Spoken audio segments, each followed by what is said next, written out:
Guys आज हम start करेंगे कैश फ्लो स्टेटमेंट के फॉर्मेट के साथ।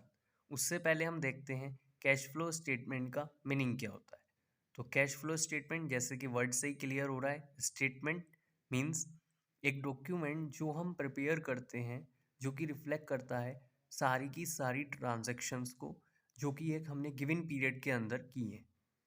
और कैश फ्लो मीन्स जो भी हमारा कैश का बहाव है, जो भी हमारी इनकमिंग आउटगोइंग या इनफ्लो आउटफ्लो हुए हैं कैश ट्रांजैक्शन के, वो सारे हम जिस डॉक्यूमेंट में रिकॉर्ड करते हैं उसको कहते हैं हम कैश फ्लो स्टेटमेंट। अब इसका फॉर्मेट देखते हैं, ये हम कैसे प्रिपेयर करते हैं। सबसे पहले हम लिमिटेड का नाम लिखते हैं, ये ऑप्शनल है, आप लिख सकते हैं और इग्नोर भी कर सकते हैं। उसके बाद हम हेडिंग लिखते हैं cash flow statement. After that for the year ended, जो भी हमारे पास करंट ईयर होगा हम वो मेंशन करेंगे। After that we have to write particulars, amount and amount, जिसके अंदर हम लिखते हैं सारी एक्टिविटीज़, जो भी हमने एक्टिविटी परफॉर्म की हैं उन एक्टिविटीज़ को हम मेंशन करते हैं। जिसमें सबसे पहले होता है cash flow from operating activities, after that cash flow from investing activity, and third one is cash flow from financing activity. ये थोड़ा सुनने में अजीब लगता है क्योंकि हम पहले सबसे पहले फाइनेंस रेज करते हैं, उसके बाद इन्वेस्ट करते हैं एंड देन ऑपरेशंस परफॉर्म करते हैं। लेकिन हमें इस फॉर्मेट के हिसाब से, इस परफॉर्मा के हिसाब से सबसे पहले cash flow from operating activity mention करना है, उसके बाद cash flow from investing activity mention करना है, and in the last cash flow from financing activity mention करना है। अब इसमें मैं अमाउंट का डाउट को क्लियर कर देता हूँ। जितने भी पहले कॉलम में हम डिटेल सॉल्यूशन होगा अमाउंट का वो मेंशन करेंगे, और आउटर कॉलम में जो तीनों एक्टिविटीज़ के फाइनल आंसर होंगे हम उनको मेंशन करेंगे। अब हम सबसे पहले देखते हैं A point, cash flow from operating activity, जिसके अंदर नेट प्रॉफिट बिफोर टैक्स है। इसके लिए हम वर्किंग नोट प्रिपेयर करते हैं। तो आइए सबसे पहले हम वर्किंग नोट देख लेते हैं कि हम इसके लिए वर्किंग नोट किस तरह से प्रिपेयर करते हैं। Calculation of net profit before tax, जिसके लिए हम एक छोटा सा परफॉर्मेंस फॉर्मेट बना लेते हैं पर्टिकुलर्स और अमाउंट का। इसमें हम सबसे पहले जो भी हमारे सरप्लस का या फिर प्रॉफिट एंड लॉस का बैलेंस होगा हम उसको मेंशन करेंगे। उसके अंदर हम जितना भी हमने रिजर्व्स में ट्रांसफ़र किया है उसको ऐड करते हैं, चाहे हमारे पास कैपिटल रिजर्व हो, चाहे हमारे पास जनरल रिजर्व हो। जितना भी हमने रिजर्व के अंदर सेंड किया है हम उसको ऐड करेंगे। Propose dividend of previous year, interim dividend जो हमने पे किया है during the year. After that provision for tax, जो हमने साल में बनाया है और जो हमने पे किया है हम उसको ऑपरेटिंग एक्टिविटी के बाद माइनस करते हैं। इसके अलावा हमारे को क्वेश्चन में अगर कोई रिफंड ऑफ टैक्स होगा हम उसको लेस करेंगे। और इस सब ट्रांजैक्शंस को करने के बाद, इन सब एडजस्टमेंट्स को करने के बाद हमारे पास नेट प्रॉफिट बिफोर टैक्स निकल के आ जाता है। और यहाँ पर ये ब्रैकेट डिनोट कर रहे हैं निगेटिव आइटम्स को। आफ्टर दैट हम यहाँ पर अपना net profit before tax mention करते हैं। इसके बाद हम एडजस्टमेंट्स करते हैं non cash and non operating items. अब हम समझते हैं ऑपरेटिंग आइटम और नॉन ऑपरेटिंग आइटम्स क्या होते हैं।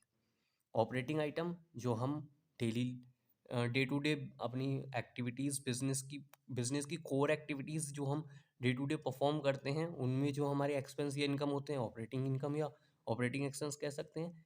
और नॉन ऑपरेटिंग आइटम्स वो होते हैं जो हमारे day to day business business transaction से रिलेटेड नहीं होते हैं। जो भी ट्रांजेक्शन्स खर्चे ऐसे हैं जो हम normal day to day activities नहीं परफॉर्म करते हैं, ऐसे कुछ भी खर्चे या इनकम है हम उनको लिखते हैं adjustment for non cash and non operating item के अंदर। अब इसमें हम कौन कौन से आइटम्स होते हैं ये ऐड करते हैं। डेप्रीशिएशन, डेप्रीशिएशन जैसे कि ये हमारा फिक्स टेंजिबल एसेट्स पर होता है।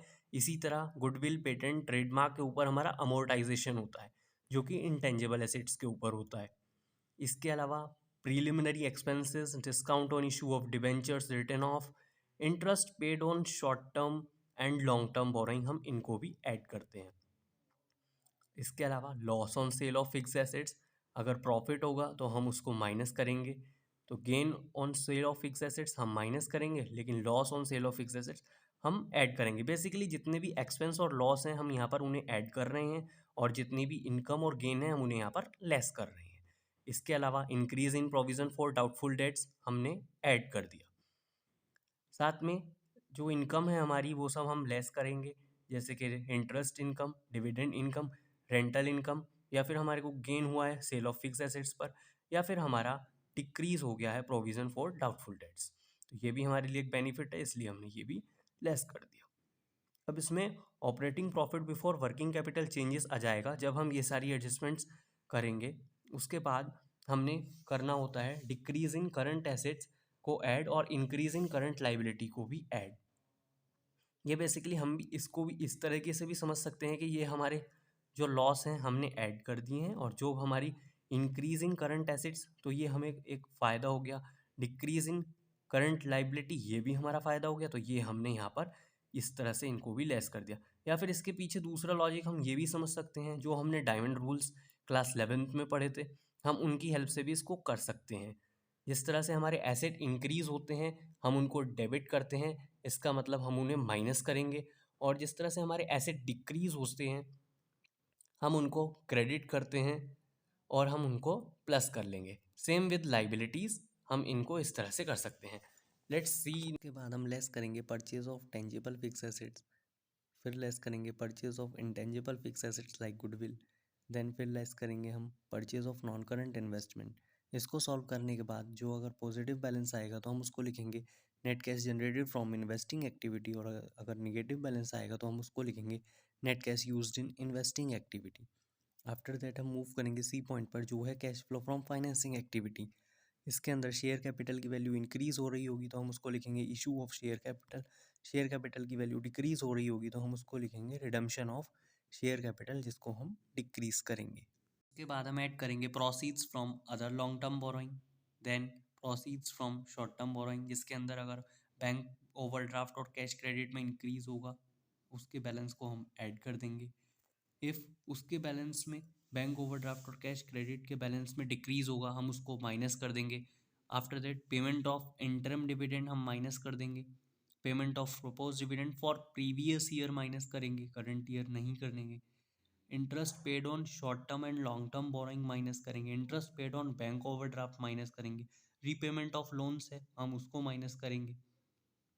रिडम्पशन ऑफ डिवेंचर या प्रेफरेंस शेयर हुआ है हम उसको माइनस करेंगे। इसके बाद हमारे पास अगर पॉजिटिव बैलेंस आएगा तो हम net cash generated from financing activities, और निगेटिव बैलेंस आएगा तो net cash used in financing activities.